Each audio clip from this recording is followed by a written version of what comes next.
All right, tonight we're switching things up. As you can see, I don't know what I said. Is this a late night show or a podcast? I'm not really sure.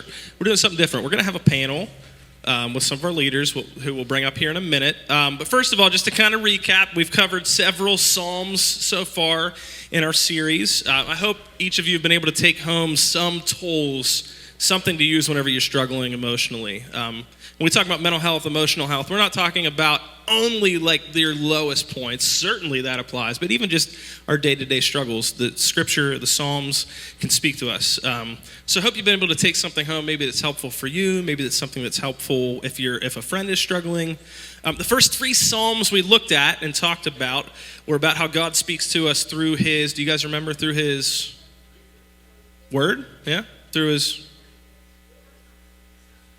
people, thank you, and through his spirit, yeah. All those have to work together for us to be able to fully rely on God. Tonight in particular, we're going to focus on hearing from some of God's people, from some of your youth leaders about how God's worked in their lives. And when I was thinking about testimonies, being able to share what God's done, no, I didn't just type it into ChatGPT. Well, I did, but I like this one better. I remembered this myself. Psalm 9, 1 and 2 says, I will praise you, Lord, with all my heart. I will tell of all the marvelous things you've done. And that's what we're going to do tonight. We're going to talk about maybe not just the easiest things that we've ever been through, but the things that God's done in our lives. Then the psalmist continues saying, I'll be filled with joy because of you, and I will sing praises to your name, O Most High. So when we sing together, that's an outpouring of what God's doing in our hearts. Sometimes it's just putting words that we don't really know how to get out otherwise into a melody to sing together. So that's what the leaders are going to do tonight. They're going to talk about how God has worked and is continuing to work in our lives. Raise your hand if you're in this room and are perfect. Okay. Talk to JC, Christian, or Tim at the end of the night if you want to learn how to achieve perfection. The rest of us, though, struggle through something. We struggle through things. All right, thanks, JC. All right, we're going to put JC on a timeout for the rest of the night. Anyway, we have some awesome youth leaders at Synergy. You can go to the next slide there, Luke. We have some awesome leaders here at Synergy who believe in our mission. I love this statement we've been using: many gifts, one purpose. And you're going to hear from different people who have different gifts, but we're all united under one purpose. So we're going to invite up the ladies that are doing the panel first. So if you're a lady that's doing the panel, come on up. And let's clap really loud.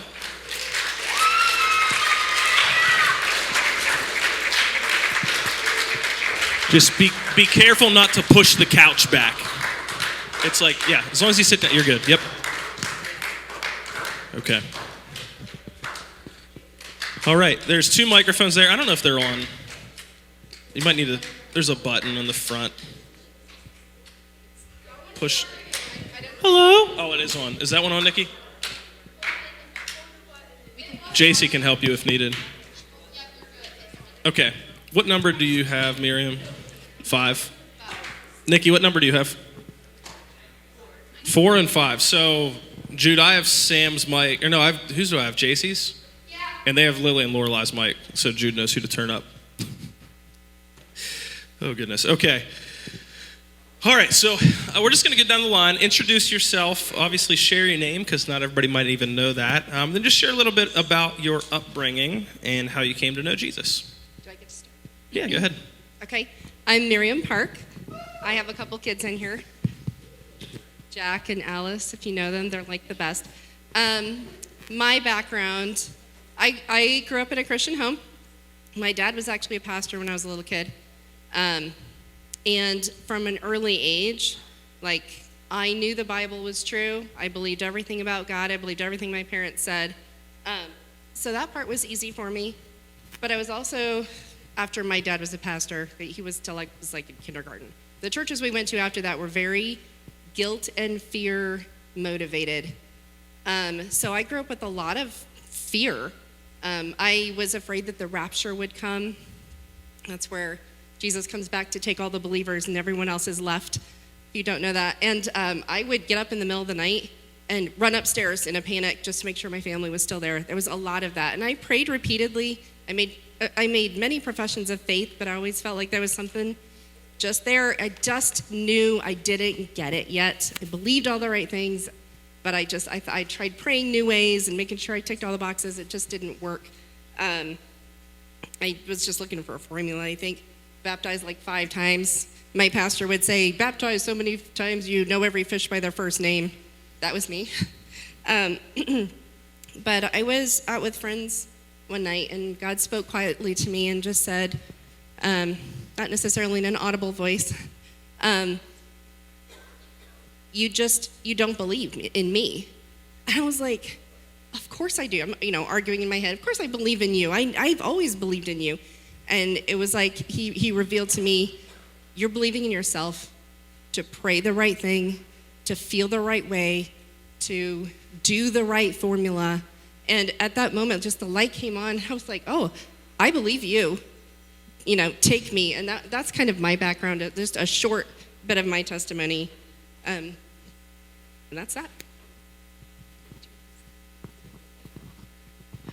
I'm Kate Salyards. Cheyenne is my daughter. I also live at Camp Manawagon. My husband does the maintenance there. I'm very similar. I grew up in a Christian home. From the time I was little, I went to a private Christian school. I went to youth group. I was saved at a young age, at least I thought I was. I prayed the prayer, and then going through junior, senior high, like I went to youth group, but I just knew all the right things to say and do at youth. I lived a completely different life outside of youth, and made some poor choices that led to some really hard things. And it wasn't until I would say in my early 20s, when I really hit some hard things, that I actually started a relationship with Jesus. Not just these rules or a religion, but actually like wanting to know him, and to recognizing like who he is and what he had done for me. So. Very similarly, I guess. Same story, but my name's Nicoletta Stern. Nobody calls me that. It's Nikki. I was not from the Cove. I'm an outsider. But similarly, I was raised in a church. Both my grandparents, pastors. But it wasn't until I think I left home, went to college, made some pretty horrible choices, that I realized it wasn't just about rule following. It was about actually having a relationship, actually having a heart change. And when I was 20, I met my husband, and he was a big part of, I guess, helping me see that. So that's my story. Awesome. All right, next question. How have you seen Jesus work, or Jesus at work in a mental or emotional health struggle? And that could be in your own life, in the life of someone else that's close to you, just something that you've seen Jesus do. So that early fear conditioning, it really did a number on me, and I had a lot of fear, and I had a lot of guilt. And if you've experienced fear and guilt, it's just kind of sits there on your shoulder, follows you around. It's not an easy way to live. And of course, some of the fear and guilt that I had was because I was not a believer, and I spent all my formative years feeling guilty and fearful. I came to know the Lord when I was 19. But, that kind of stuff just doesn't necessarily go away right away. I know we think, I give my life to Jesus, I'll follow him, and everything will become easy. And that's not the way it is, and that's okay too. The hard things hard doesn't mean bad. Because how do you grow but through hard things? But some of the things I was anxious about were really unlikely things. I don't know if you guys ever feel that way. Like you're afraid of, I used to be afraid that an airplane would crash into our home while I was taking a shower. And you can laugh, that's ridiculous. I wasn't necessarily afraid of doing, dangerous things, just that kind of foolish thing to be afraid of. And if you have struggles like that, you know that it doesn't have to make sense. Like anxiety and fear, it doesn't have to be logical. It can be ridiculous. When Jack was born, It was very dangerous. I almost died. And that kind of fed into a new kind of anxiety as an adult where I was afraid for my health. So I would say that this, I'll be very frank, it's something that I still struggle with. But the way that Jesus walks through that with me, the things that I have learned is the truth matters. So many things we fear, maybe they're silly. What happens? I mean, they're probably not going to happen. It's very unlikely that things will happen. But what if they do? What if the thing that you fear really happens? What's the worst thing? Jesus is still walking with you. If death is the thing you fear, where do you go when you die? You have just moved to heaven where you're alive forever and there's nothing ever left to fear. So speaking the truth to myself, having other people that, like my husband, who speaks the truth to me, and of course, the Holy Spirit, who speaks the truth into your mind. It doesn't matter if you feel it. Your feelings about it are tricky, but the truth is the truth, and you have to step into that and believe it regardless. Sorry, I could keep going. What was the question? I'm sorry. How have you seen Jesus at work in a mental or emotional health struggle? Okay. I have, like I said, through my teenage years, I made some pretty poor choices, which led to a lot of heartache and a lot of difficult things. But I ended up battling, and I have for most of my life, like anxiety and severe depression at points. And that has been a terrible struggle, but I have seen God in ways that I would have never seen him had I not had to walk through some of this. And I just like to, like how Miriam said, I love like the Psalms. Like when I heard we were doing that through youth, like that was really encouraging to me because I go there often. And Psalm 23 is very familiar, I'm sure, to most of you, but I love verse 4, and it says, even though I walk through the valley of the shadow of death, which can be translated deep darkness, I will fear no evil, for you are with me.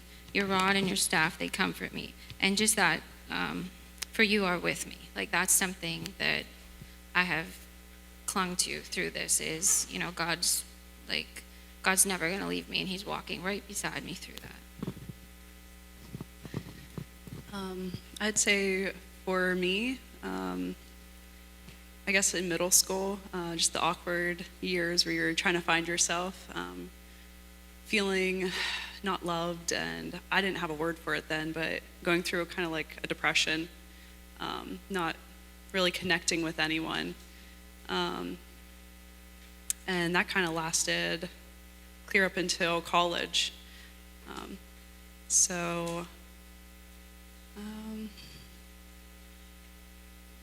Yeah, I guess it wasn't until I stopped following rules and like taking the Bible as just like something you do to live a good life, and actually started having a relationship that I realized like I have a lot of fears, or I've sometimes like depression, and I guess just not giving it power. By answering question number 3, but I know I hear some people say like I am depressed, but it's like you're giving that power because it's like I am God, you know, when God says that, it's like powerful. So even like recognizing that and not giving my emotions so much power over me, it's really helpful. Awesome. And then last 2 questions, you can kind of answer both, one either, wherever you want to go with it, but for someone who's walking through something similar to your story, what encouragement or truth has helped you most? And maybe for someone who hasn't experienced what you've gone through, how can they support a friend who's struggling? I already kind of said this in my last, but it all goes together. It's just one story, right? For someone who's walking through it, it's the truth. You have to, the New Testament, if you read, you got to know the truth, guys. You're not going to just, it's not just going to nebulously come into your mind. The truth is found right here. I know that I'm old and you guys are young, and you live in a different world than I do. It was completely different for me and us old people in here. Growing up, you have it's so difficult, and I feel for you, and I really do. You have so many more things feeding into your mind that prey on you. It's so hard to know. But I'll tell you, even my parents, okay, they're old, even older than me. They're in their 80s, late 70s. My dad's in his 80s. You can ask Alice. Sometimes we go up to their house, and my dad has discovered YouTube. My 82-year-old uncle showed him YouTube when he was visiting. This is dangerous. But we'll walk in there, and my dad will be watching some obviously AI video. He'll be like, look at this, can you believe? The point I'm trying to make is it's hard to know what's true because there's so many things attempting to deceive you, and it's going to get worse. If the Lord tarries and you guys have children of your own, which I hope you do, it's going to be so much harder for them as well. But the one thing that you can rely on, the one thing that you can know, the one thing that will tell you the truth about yourself, because that song we sang tonight was awesome. You say, what does God say about you? And how will you know unless you're in his word? All that to say, the New Testament repeatedly talks about your mind, what to do with your mind. Set your mind. Get a new mind. How you think is the whole crux of the issue.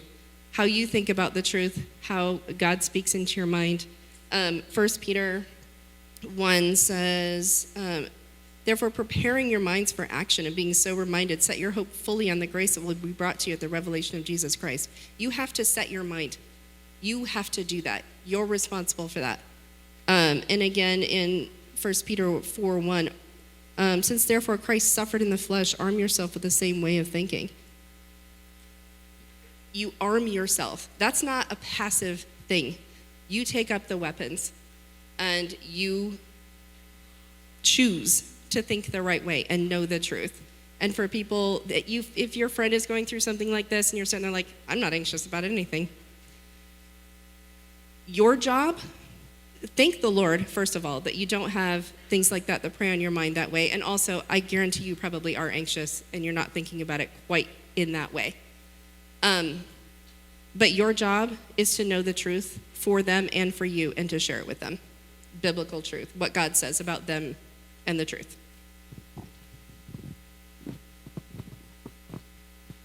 Something that really helps me that I've really leaned into is worship and music. That really helps me refocus where it needs to be, back on God when I get so consumed with like anxieties and fears and feeling so down. And the one song I really like is Yet Not I, but Through Christ in Me. And just the one line in it, to this I hold, my shepherd will defend me. Through the deepest valley he will lead. And there's a lot of good songs out there that have a lot of truth in them. And just even if they're playing like in the background, like that's still like getting through to you. And that's something that's been very helpful to me. And also like Miriam said, like being in the word, that's where you'll find the comfort and the truth. Another verse, one of my favorites, is in Lamentations. Lamentations 3, verse 17 says, my soul is bereft of peace. I've forgotten what happiness is. So I say, my endurance has perished. So is my hope from the Lord. And then it continues, but my favorite verses are verse 21 through 24. But this I call to mind, and therefore I have hope.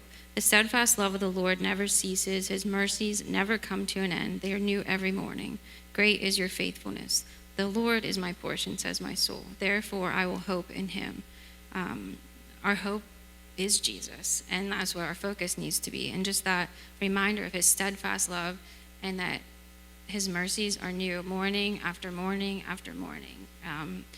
And you can't fail enough. Like his love is steadfast. It's not changing. So that is something that those verses just are a really good reminder to me.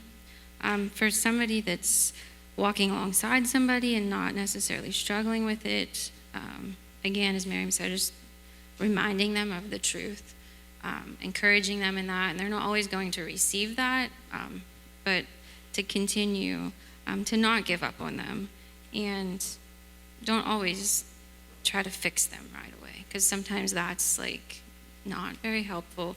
Sometimes you just need somebody to come alongside you and listen and encourage, but not necessarily try to like fix exactly, because they can't really, but just encourage the truth. And like I think the truth is where we have to stand on. Let's took the good ones. Well, I think it's replacing the lies with truth. You know, like our heart can really deceive us. Our feelings can deceive us. The way we feel about ourselves or whatever we're going through, our friends are going through. I think it's just speaking truth into that, replacing the lie with truth, but also remembering that we're in a spiritual battle. You know, we don't wrestle with flesh and blood, but against, you know, powers that are spiritual. So I think even the spirit of fear, to view it that way, not as something to just be tolerated, but something to actually fight against. And we're also called to be soldiers, so I'm thinking like we're in this together, all of us. So just, I guess, bearing one another's burdens and encouraging one another, and yeah, that's about it.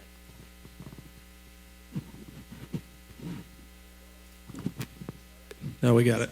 All right, thanks, ladies. Let's give them a round of applause. Men on the panel can come on up. Also, Zach, I'd like you to do a commercial for Pink Slush Alani. So run. Guys can come up to get ready for the panel. Zach's going to do a commercial.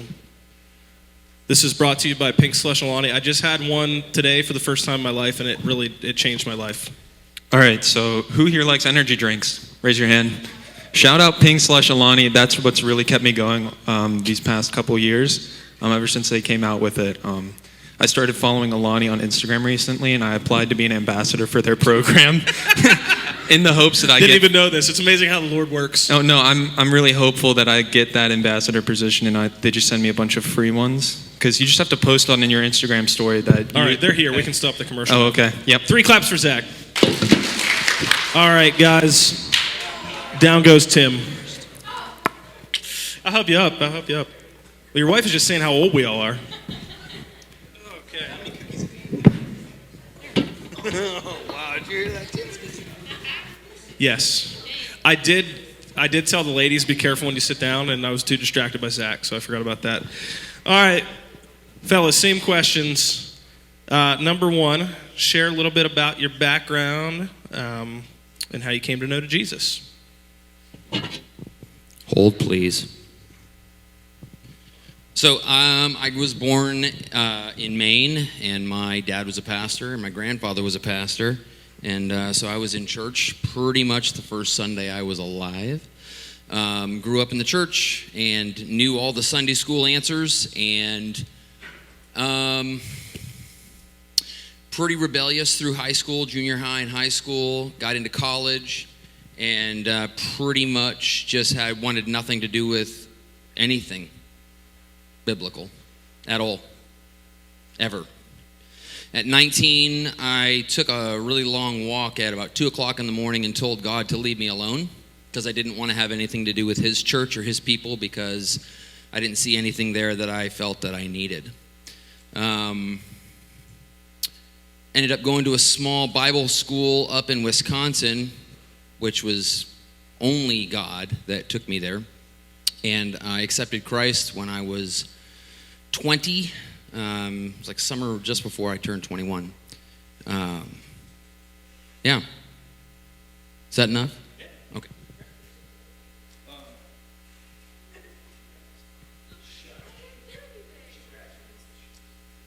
So this is the last year of JC?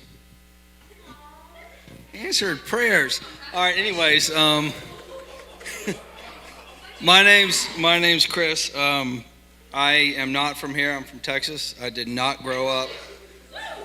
I moved here via the Navy in 95, I think. I did not grow up in the church. My mom went to church some, and I would sit outside in the car because I didn't want to go in. But in any case, I was led to Christ through Micah and our friendship. Yeah. Shout out Micah. And yeah, so that's kind of how it all happened. That's how I ended up at this church. And I can't leave. Now I'm under contract, so I can't really leave. So When I became the permanent youth pastor, Chris signed a 7-year contract to stay with me. So he still has 5.5 years left. Hey, we're talking. Shh. Okay. Hi, I'm James.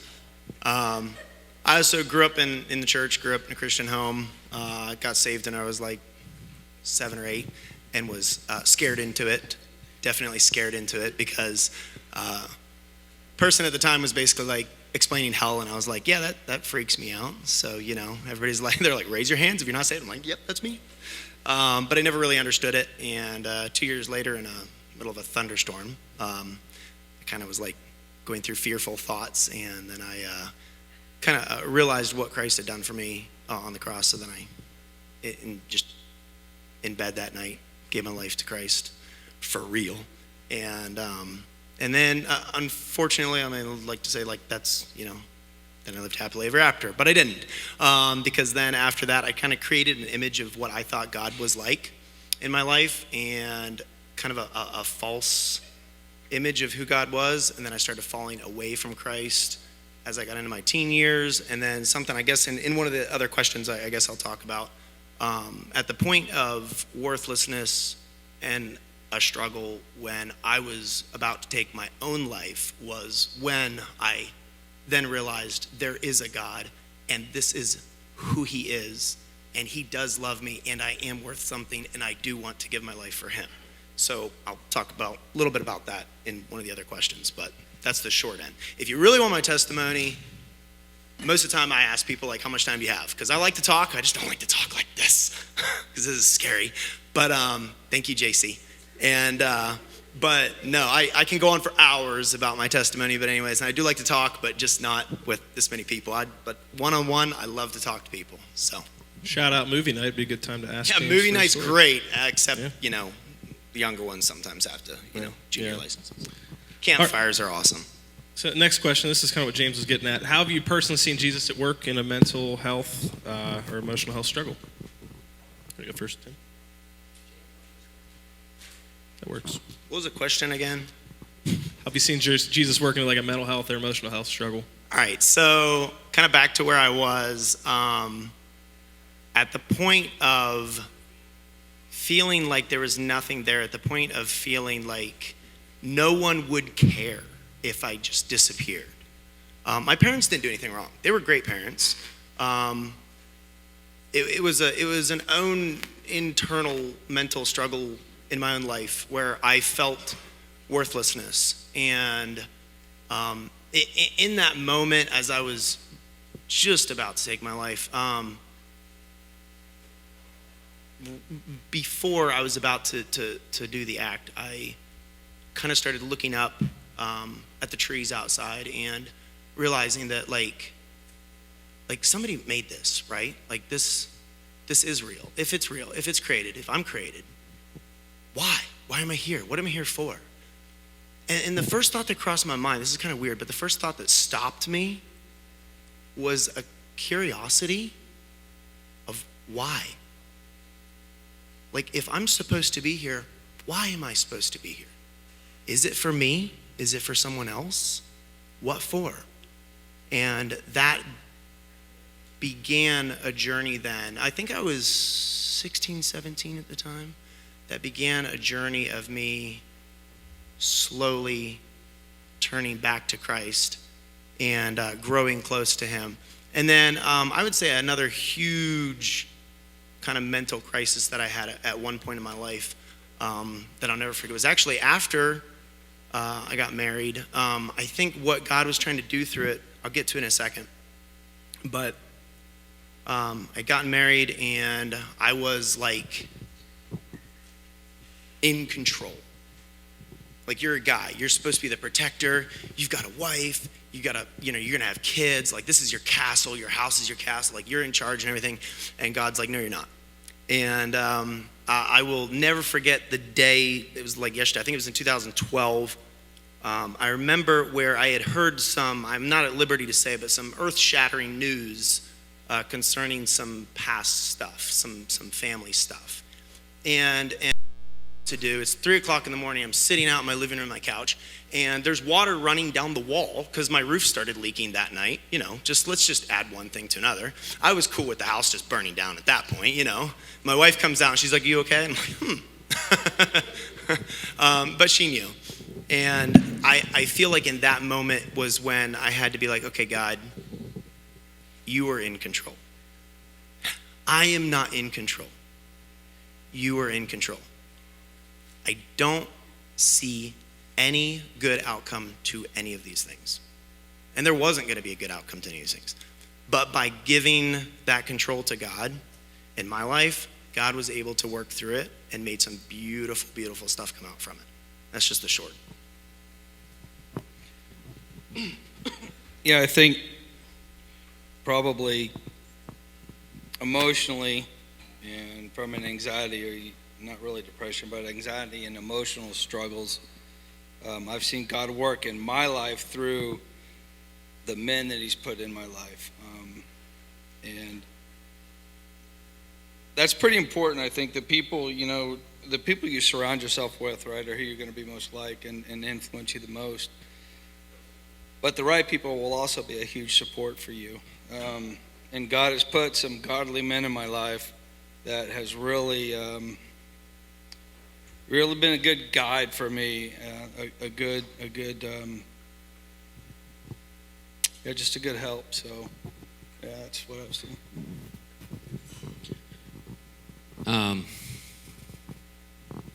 So I didn't really share a lot of my background in my testimony. I was a pastor for 15 years. I was a youth pastor for 11 years, and was the family pastor here for 4 years. And so it was my job to have the answers, right?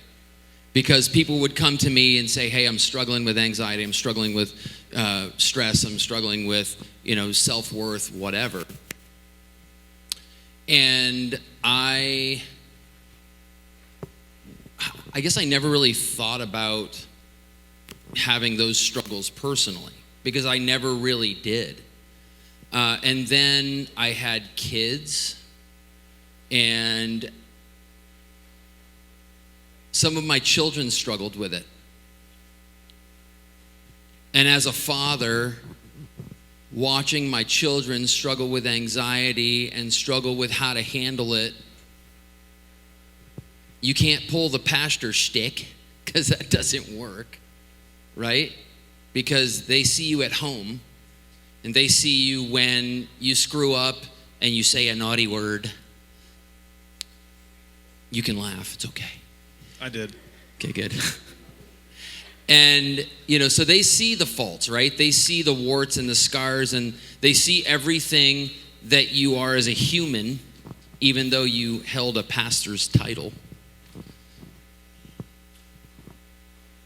And then I started getting anxious about my kids. Because you can't change their mind, right? You can't open somebody else's brain up and flip switches and turn dials to make them make the right decision. So when your parents are worried about you, that's what they're worried about. But I started worrying, and I still worry. It's still a daily thing, and it's not like, and maybe you struggle with not depression or anxiety, but maybe you just are discouraged, and like for no reason whatsoever, right? Everything seems to be good, right? Like my job is good, my family's doing pretty good now, and yet I wake up in the morning and I'm just discouraged for no reason.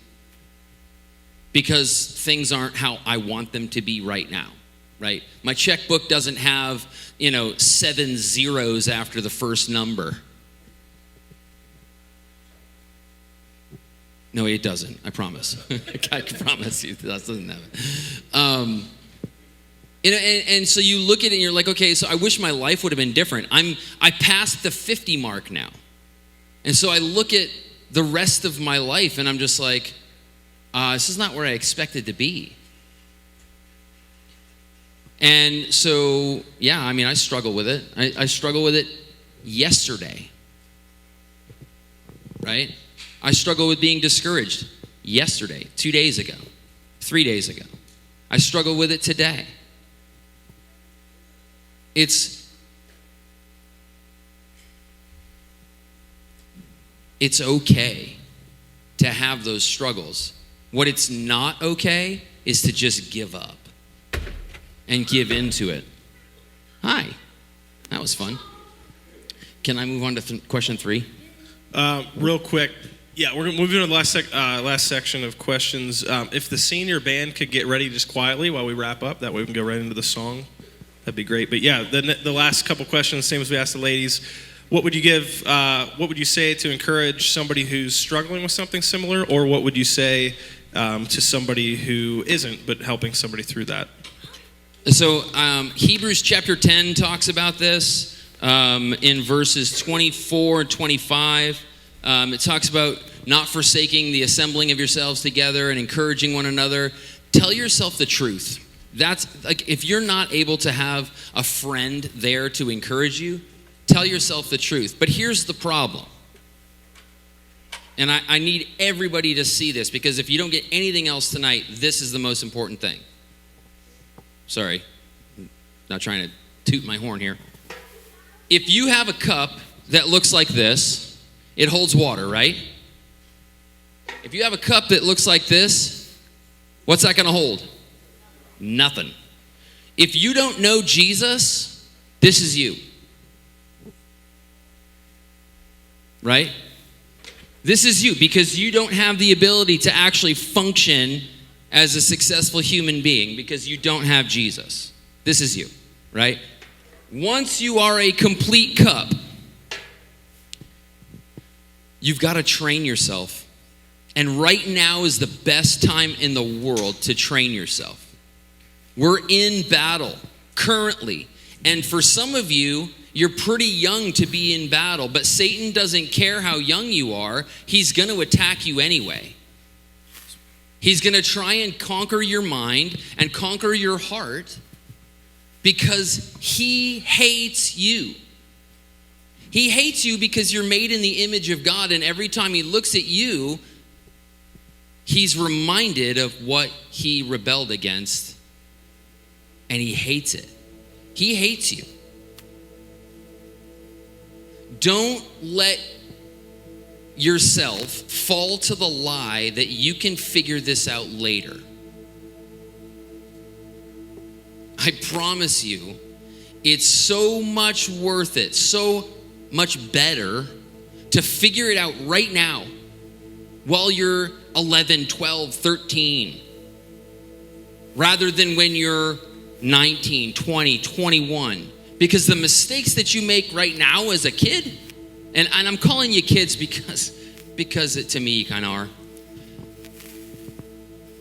If you figure it out now, and you can train yourself for the battle that you face and are facing, like right now, if you train yourself with scripture, and I have a hard time memorizing, but spend time in the Word. At least get the principles, memorize the principles. Put it in your life, live it. Because if you do that, then when the time comes and your anxiety kicks up and your frustration kicks up and your depression kicks up, you're going to be able to default to your training. I love looking at military stuff. And I wanted to join the military all my childhood, all my teen years. I broke my wrist and God said no. I wasn't allowed to join the military. It still fascinates me to watch some of these guys. But they train and they train and they train so that when the bad stuff happens, they don't sit and think about it. they default to their training and they just act. It's not that they're not afraid, they just act because it's instinct. And we are in battle. We're in battle right now. And if you've trained, you're going to default to the right action. Depression, discouragement, anxiety, those are things from Satan. He's trying to get you to the point where you feel like you have no value. And the reality is, you are priceless. You're priceless. And I really went a long time, and I'm really sorry. Chris, It's go ahead. okay. Yeah, I'll be quick. So the only way, the best way to deal with your struggles, to deal with the hard things, is to spend time in the Word, pray, and have people in your life that you can lean into, right? That can lean into you. So have godly friends, youth leaders, parents, aunts, uncles, grandparents, people in your church family, whatever. Lean into these people because they're there for you. That's what we're supposed to do, right? We're a community. We're a family. We're all together. We're all in this together. I'll try to be really, really brief because we really got to go. Come talk to us. Like if you have something going on, okay, in your head, if you walk in this room and you're in crutches or something like that, we can see there's a problem and see how to help you, right? Mental stuff is very hard to see, okay? You got to communicate with us. You got to tell us. And don't let Satan convince you that you're the only one. You are not. So come talk to us. And then, yeah, I think I'll just leave it at that. Come talk to us. Oh, one more thing really quick. There is spiritual and physical ways for your mental health. Sometimes the disciples would go and find Jesus alone, talking with his Father. It is okay sometimes to try to escape the world a little bit, to go for a drive, to get alone, listen to some music, get in God's Word. But the physical side of it also, guys, get some sleep too. Energy drinks are not a substitute for sleep. Get some physical sleep, okay? And get in God's Word, worship him, rest, okay? And just know how loved you are. I don't think you guys realize that. I don't think you guys can fully realize just how much we love you and how much God loves you and how much worth you have to us and to God. That's it. All right. Hey, thank you guys.